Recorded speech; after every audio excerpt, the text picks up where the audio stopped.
इस समाज पे एगो गलत प्रभाव पड़ी, माहौल पे एगो गलत प्रभाव पड़ी।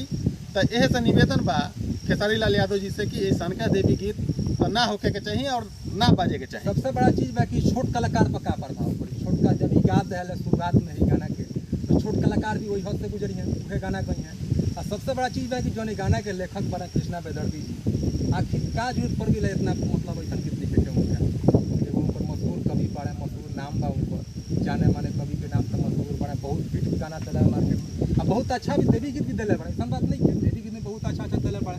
लेकिन ये लिखे के जरूरत का पड़ गई उनका, आखिर का जरूरत पड़ गई सब गाना लिखे कि देवरा चटना बा, देवरा प्रसादी चटना बा, कहीं से भी अच्छा लागत है गाना। बिल्कुल हम ही कहें कि गीतकार जौन बानी कृष्णा बेदर्दी जी, वहाँ से भी निहोरा रही कि सनका गीत एक बात से ना लिखी आ लिखल कहीं से कहीं तक उचित नहीं है।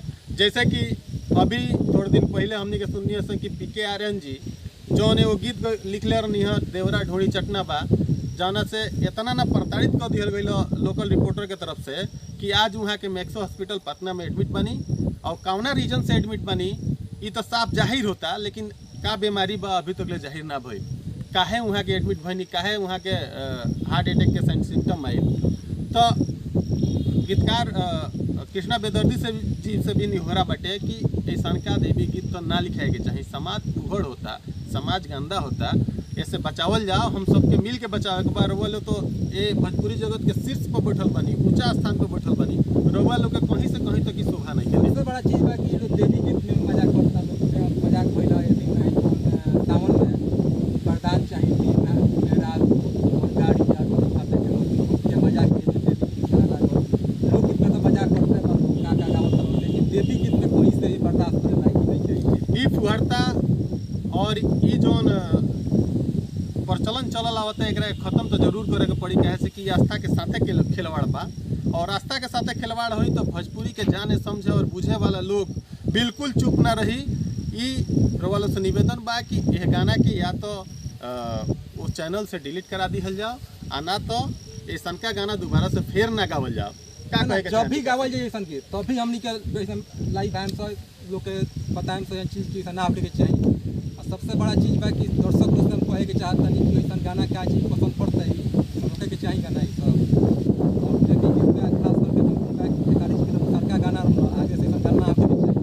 और ऑल बात खेसारी लाल कौन से कॉल देश पांडे की सब लोग देख के छोट कलाकार कुछ ना कुछ सीखे लगे कौन सा राह में चले। बिल्कुल विकास जी, जैसे कि रउआ सबके हम बता दी कि भोजपुरी जगत के शीर्ष पर बैठल ई कलाकार कुछ 5-6 गो कलाकार लोग बाड़ू जेकरा के भोजपुरी अपना सराखों पे बैठा के घुमावेला और बिल्कुल बहुत मान सम्मान देला।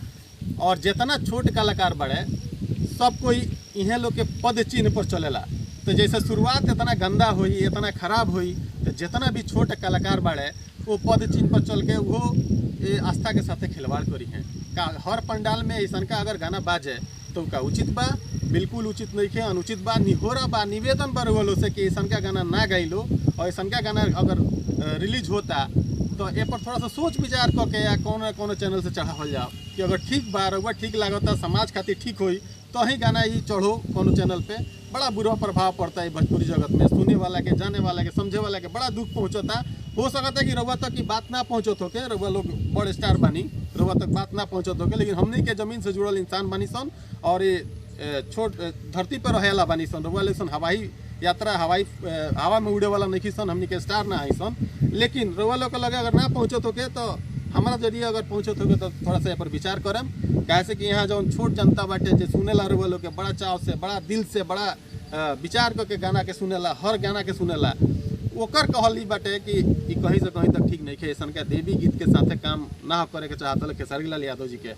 विकास जी ना बिल्कुल सही बोलते हैं, ऐसा गावे के ना खोल खेसारी जी के आई शुरुआत हो देवी गीत के। और खेसारी जी अब से असल शुरुआत कर दिले बड़ा तो हो सकता है कि छोट कलाकार भी सब गाना गाओ, समाज में का प्रभाव जाइए और छोट कलाकार पर का प्रभाव जाइए सब ना आगे से खेसारी जी से विनती बा कि सब गाना हो के अच्छा गाना आवे मार्केट में। और खास करके देवी गीत है तो देवी गीत जैसा होके चाहिए, भक्तिमय गाना होके चाहिए। बिल्कुल। तो रउआ सब जितना भी कलाकार बानी जे गाना गा दिले बा जे गावे वाला बा जे गईले बाटे अभी रिलीज नहीं कैले तो निहोरा बा हाथ जोड़ के ऐसा का फुहरता बढ़ल देवी गीत में आवे के चाही। और एकरा साथ ही रवा लोग के सारा लोग के जे सुनता देखता ओकरा के नमस्कार प्रणाम बा हमार। फिर मिलल जाई कोनो अच्छा वीडियो में अगला वीडियो में। जब तक के लिए नमस्कार, बाय, गुड बाय।